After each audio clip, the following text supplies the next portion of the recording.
appointed by the supervisors, and then we began our work in January in earnest, starting to develop plans for White Township supervisors to implement a plan for the White's Woods Nature Center, as well as the rest of the parks in White Township. So it's been a long process. We're getting a lot of expert testimony as we drive to the finish line by the end of December. Matt, that's a pretty big job, isn't it? It is. We've spent a considerable amount of time. Our meetings are sometimes a little long. It's every single month, the third Thursday. They're open to the public.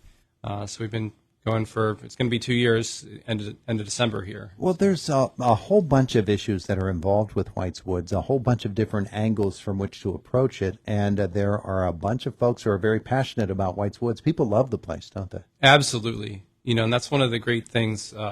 There are a lot of opinions, but everybody has great passion for their opinions, and they're founded on their personal experiences. So we're trying to collect as much feedback as we can. As I mentioned, our meetings are open to the public, and we've heard from, dozens and dozens of users of the woods, sharing what they think the stewardship plan should include. Mm-hmm. So. Mm-hmm. Is there a step-by-step process that we're following in order to build, is there a final report? How is it going? How's everything structured, I guess is the way I want to put it. Yeah. So we did follow sort of a guideline from the supervisors, which first started with research and fact-finding. We brought in about a dozen different experts over the first year, where we're hearing from, it's researchers, it's ecologists, professors, things like that are experts in a particular field that relates to the woods. So we were learning, the first year, really the first 14 months or so, and then taking notes, collecting all that research. We're at the stage now where we've built out an outline for what the stewardship plan will include, and then we're beginning to write each of the sections in teams. Yeah. What a process, huh, man? It is a process, and we've taken this process very seriously by engaging the experts. We have over 138 pages of documentation at this point that we've accumulated that will reduce to a final product. And the final product will include the committee's recommendations for the township supervisors. They're not prescriptive. The township supervisors will enact those that are reasonable and necessary and within their fiduciary responsibility, but they will become recommendations. And I think that's something that the community needs to understand. As a committee, we are not elected officials, but we are providing the best guidance that we can gather to develop this plan for the recommendations at the end of the outcome of the plan. For a lot of people, the whole idea of White's Woods comes down to are there too many trees or aren't there enough? And it's a much more complex issue than that, Matt. Yeah, there are forest inventories that were done up in White's Woods. So our plan includes, a variety of different sections. The trees certainly are one of those. There's a diversity of trees up there. We certainly want to protect the trees there. It's meant to be a nature center. So, that's certainly the, overarching goal of our plan is to keep it a nature center.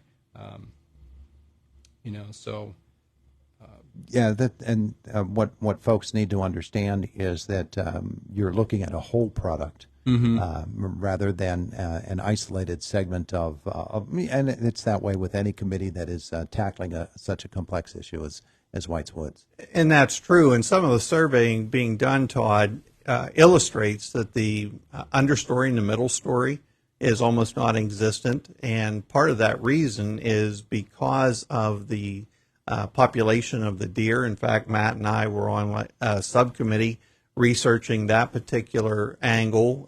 We're doing deer enclosures to help this establish some of those understory and midstory processes.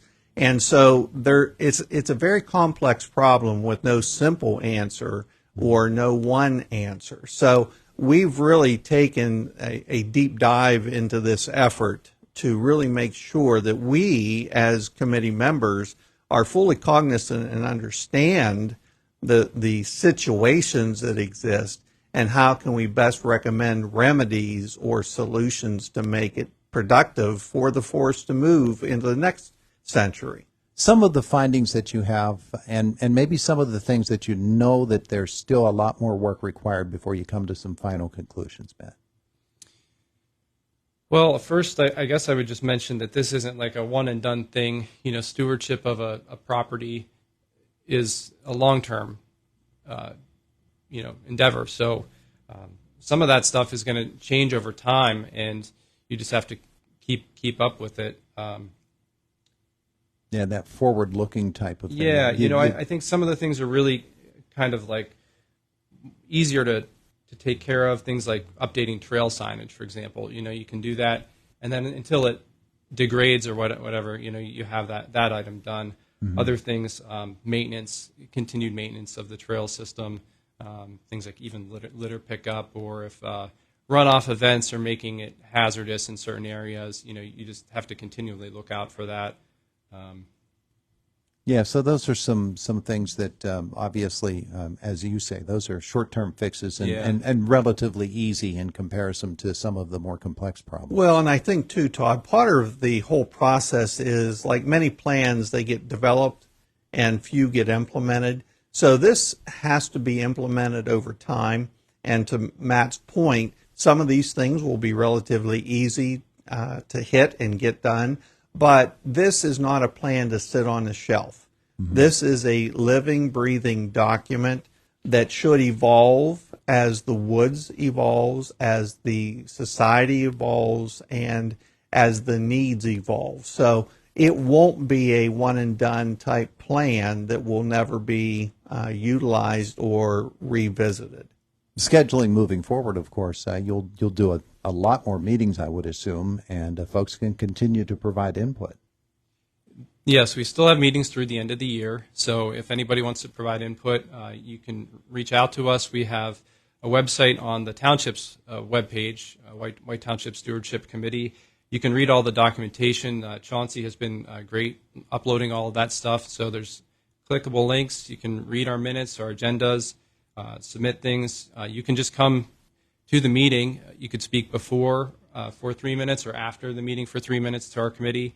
And there's a list for that. You can sign up to the day of as you walk in the room. So I'm sure you found some pretty valuable information at those meetings. We have, yeah. It's been very enlightening. I would say, like Jeff mentioned, some of the things are really kind of long-tailed and fluid in nature too. You take, for example, if we have a weather event that would, a wind event, say, and some trees come down.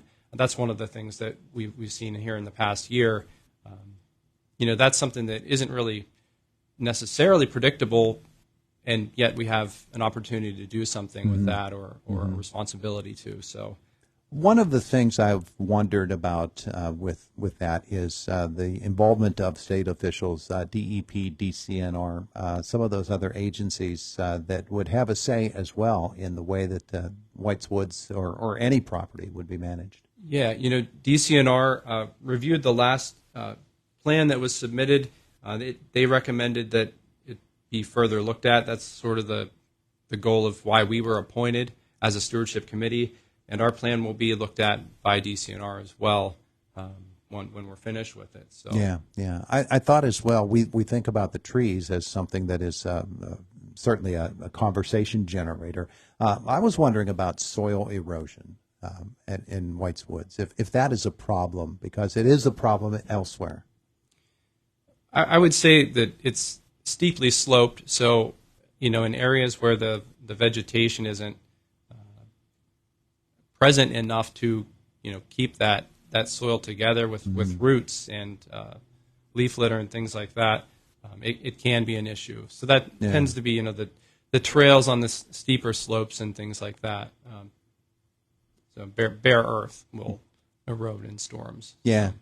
Those are just things I think and process procedure, Todd, once we submit our final plan to the supervisors, they'll review it, and then once it gets through that chain of command, then it will go to DCNR for the final stamp of approval. So there is a process and procedure that will be followed. And so that's something else that once our work is done, then it's done. And so then the upslope people then will make the final determination that it's a viable plan and can coexist with the purpose of the woods. And so it's not just our committee saying this is it, end of story.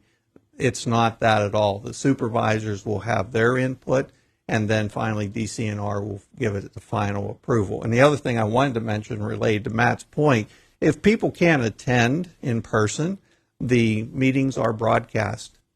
So there is an opportunity for somebody who may not be able to attend in person to actually be engaged in the meetings. I would assume that this being such a long-term type of deal that Township keeps this committee around for a while, right? Yeah, I mean, you've got a deadline for producing a document or a plan for them to follow, but I would, you would just, it seems to make sense that the Township would say, well, we can't just, thanks for your work, we'll see you. But let's maybe meet again down the road and find out where we stand in terms of what plans we put in and keep this as something that is a living entity. Yeah, I'm not sure what the future holds there, Todd, for us. I wouldn't be surprised if there was future involvement there. Yeah. I know that for now, we had first an 18-month time frame on our committee to develop a plan. Which is a little short to get all that knowledge in and develop our outline, and then create the plan itself and all the text that goes in it. So we said, hey, could we have another 6 months? And they said yes, that's fine. So that's how we got to the December 31st target date here. So after that, we'll have to wait and see. And it'll be at the Township's discretion how they move forward from there. And I think one of the other things as we've gone through the process is just merely wordsmithing specific visions for the plan, mission statements. Those types of activities take a considerable amount of time and effort to get to the core of what we want without a lot of verbosity. Mm-hmm. And so it's developing a meaningful plan that is as succinct as possible and to the point as possible to address the issues that we've outlined in our index. Matt, we're just about out of time here. Mm-hmm. Next meeting is when? It'll be the third Thursday of September at 6:30 p.m. at the Township office. So. And once more, if you could give folks the website information so they can check in on this. Yeah, absolutely. So if you go to the White Township website, White Township, Indiana County, PA, you could even Google that, and then from their page, there's a clickable link on there for the White Township Stewardship Planning Committee. Gentlemen, thanks so much. Thank you, Todd. We greatly appreciate it. Hope to get you back in to visit with us again and maybe get an update or two. It is the voice of Indiana County, WCCS, 101.1 FM, AM 1160, and WCCSradio.com.